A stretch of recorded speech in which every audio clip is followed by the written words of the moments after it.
Hello friends, എല്ലാവർക്കും എൻ്റെ പുതിയൊരു വീഡിയോയിലേക്ക് സ്വാഗതം. നമുക്ക് ഇന്നൊരു ഉണക്കമീൻ ചമ്മന്തിയുടെ റെസിപ്പി കണ്ടാലോ? മാസങ്ങളോളം കേടാകാതെ ഇരിക്കാൻ എന്താ ചെയ്യേണ്ടത്, എങ്ങനെ ഉണ്ടാക്കുന്നതെന്നൊക്കെ കാട്ടിത്തരാവേ. ഹോസ്റ്റലിലൊക്കെ പഠിക്കുന്ന കുട്ടികൾക്ക് കൊടുത്തു വിടാനും അതുപോലെ നമ്മൾ ദൂരോട്ടൊക്കെ ആൾക്കാർക്ക് പാഴ്സൽ ചെയ്യാനൊക്കെ ഇതുപോലെ ഉണ്ടാക്കി വെച്ച് കഴിഞ്ഞാൽ കേടാവാതെ എത്ര നാൾ വേണമെങ്കിലും യൂസ് ചെയ്യാം. ഫ്രിഡ്ജിലൊന്നും വെക്കേണ്ട ആവശ്യമില്ലേ. അപ്പോൾ അതിന് വേണ്ടി ഞാൻ ഇവിടെ എഴുതിയിരിക്കുന്ന മാന്തൽ, മെൻ്റൽ എന്നൊക്കെയാണ് ഈ മീനിൻ്റെ ഇവിടുത്തെ പേര്. അപ്പോൾ ആ മീനാണ് എടുത്തിരിക്കുന്നത്. അതിന് വേണ്ടി ഞാൻ തേങ്ങ, കൊച്ചുള്ളി, വറ്റൽമുളക്, കുറച്ച് കറിവേപ്പില ഇതൊക്കെ എടുത്തിട്ടുണ്ട്. അപ്പോൾ ആദ്യം നമുക്ക് വറ്റൽമുളക് ഒന്ന് എണ്ണയിലിട്ട് ഒന്ന് വറുത്തെടുക്കാവേ. വറ്റൽമുളക് ചേർത്തില്ല, അതിന് പകരം മുളക് പൊടി ചേർത്താലും മതി. പക്ഷേ വറ്റൽമുളക് വറുത്ത് ചേർക്കുമ്പോൾ ഒന്നും കൂടെ ടേസ്റ്റി ആയിട്ടിരിക്കും. അതുകൊണ്ടാണ് ഞാൻ വറ്റൽമുളക് എടുത്തിരിക്കുന്നത്.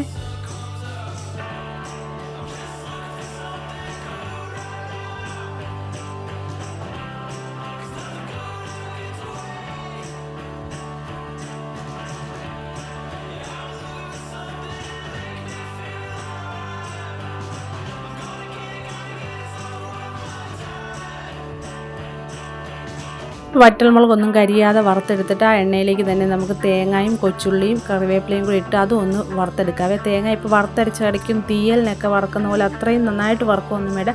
തേങ്ങയുടെ പച്ച ചുവയും ആ പച്ച മണമൊക്കെ ഒന്ന് മാറുന്ന പോലെ ചെറുതായിട്ടൊന്ന് മൂപ്പിച്ചെടുക്കുക എന്ന് പറയത്തില്ലേ, ആ ലെവലിലൊന്ന് തേങ്ങ വറുത്തെടുത്താൽ മതിയേ. ഉള്ളി ഒന്ന് അരിഞ്ഞിട്ടാൽ പെട്ടെന്ന് അതും ഒന്ന് മൂത്ത് കിട്ടുവേ. അപ്പോൾ ചെറിയ രീതിയിൽ കൂടെ തേങ്ങയുടെ ആ പച്ചച്ചുവ മാറുന്നവരെ ഒന്ന് വറുത്തെടുത്താൽ മതി.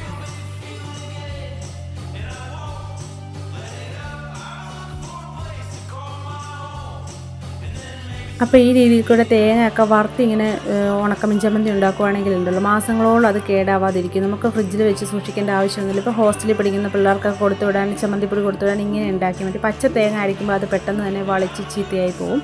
ഇതുപോലെ തേങ്ങ വറുത്തിട്ട് അരച്ചെടുക്കുമ്പോഴത്തേക്കും ചമ്മന്തിയാക്കുമ്പോൾ അത് കുറേ നാളത്തേന് അത് ചീത്തയാവാണ്ട് നമുക്ക് പുറത്തേക്കൊക്കെ കൊടുത്തു വിടാനൊക്കെ വളരെ നല്ലതാണ്.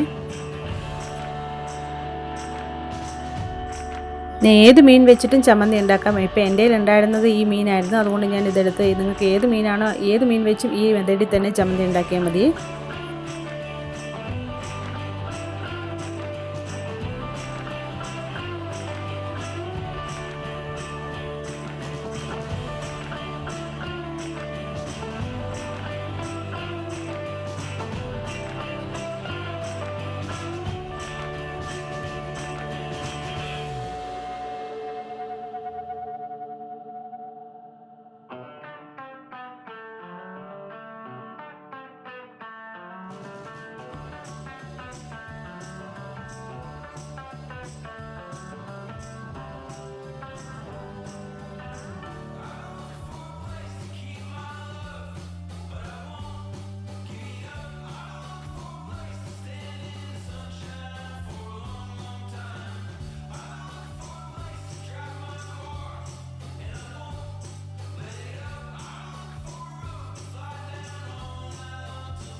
അപ്പോൾ ഈ ലെവലിൽ വറുത്തെടുത്താൽ മതി. തേങ്ങ ഒരുപാട് മൂക്കൊന്നും വേണ്ട. ഈ ഒരു പച്ചമണമൊക്കെ മാറിയിട്ടുണ്ടെങ്കിൽ നമുക്ക് മീൻ വറുത്തെടുക്കാവേ. ഞാൻ പാനിലേക്ക് എണ്ണ ഒഴിച്ച് മീൻ വറുക്കാനായിട്ട് ഇടുന്നുണ്ട്.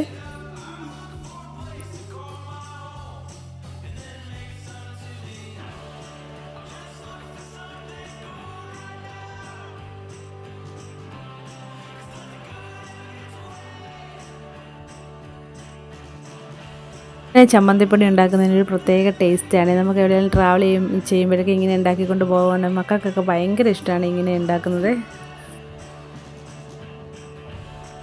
ഇങ്ങനെ കുറച്ചധികം ഉണ്ടാക്കി വെക്കുകയാണെങ്കിൽ നമുക്ക് ചോറിൻ്റെ കൂടെ ഒരു തൊടുകറിയായിട്ടൊക്കെ എടുക്കാം. ഇത് മാത്രം ഉണ്ടെങ്കിലും ചോറിനാൻ നല്ലതാണ്. അപ്പോൾ ചോറിൻ്റെ കൂടെ സൈഡായിട്ടൊക്കെ കൂട്ടാനായിട്ട് കുറച്ചധികം ഇങ്ങനെ ഉണ്ടാക്കി വെച്ചാൽ മതി. എപ്പോഴും ഉണ്ടാക്കേണ്ട ആവശ്യമില്ലേ.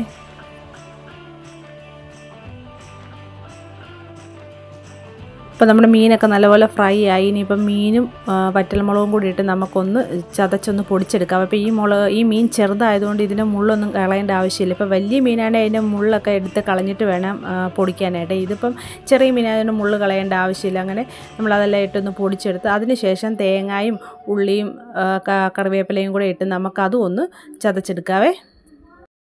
ഉണക്കമീൻ ഫ്രൈ ആക്കിയതൊക്കെ കഴിക്കാൻ മടിയുള്ളവർക്ക് അത് വെച്ചിട്ട് ഇങ്ങനെ ഫ്രൈ ആക്കി ചമ്മന്തി ഉണ്ടാക്കി കൊടുത്താൽ ഇഷ്ടപ്പെടുവേ. അത് കാരണം ഉണക്കമീൻ അത്ര വലിയ ചൊവയോ അങ്ങനെയുള്ള കാര്യങ്ങളൊന്നുമില്ല, നല്ല ടേസ്റ്റാണേ. അപ്പോൾ ഈ റെസിപ്പി നിങ്ങളെല്ലാവരും ഒന്ന് ട്രൈ ചെയ്ത് നോക്കണേ. ഒരുപാട് നാൾ ചമ്മന്തി കേടാവാതിരിക്കാനും ടേസ്റ്റി ആയിട്ടും എങ്ങനെയാണ് ഉണക്കമീൻ ചമ്മന്തി ഉണ്ടാക്കിയതെന്നാണ് ഞാൻ ഈ വീഡിയോയിൽ പറഞ്ഞിരിക്കുന്നത്. നിങ്ങൾക്ക് ഈ വീഡിയോ ഇഷ്ടപ്പെട്ടാൽ ലൈക്ക് ചെയ്യാൻ മറക്കല്ലേ. പിന്നെ നിങ്ങളുടെ അഭിപ്രായങ്ങൾ എന്തുമായാലും അത് കമൻറ്റ് ചെയ്യാനും മറക്കല്ലേ. പിന്നെ എൻ്റെ ചാനൽ സബ് ചെയ്യാത്തവരൊന്ന് സബ് ചെയ്ത് വെക്കണേ. അപ്പോൾ ഇന്നത്തെ വീഡിയോ ഇത്രയേ ഉള്ളൂ. അടുത്ത നല്ല വീഡിയോ ആയിട്ട് വരുന്നതാണേ.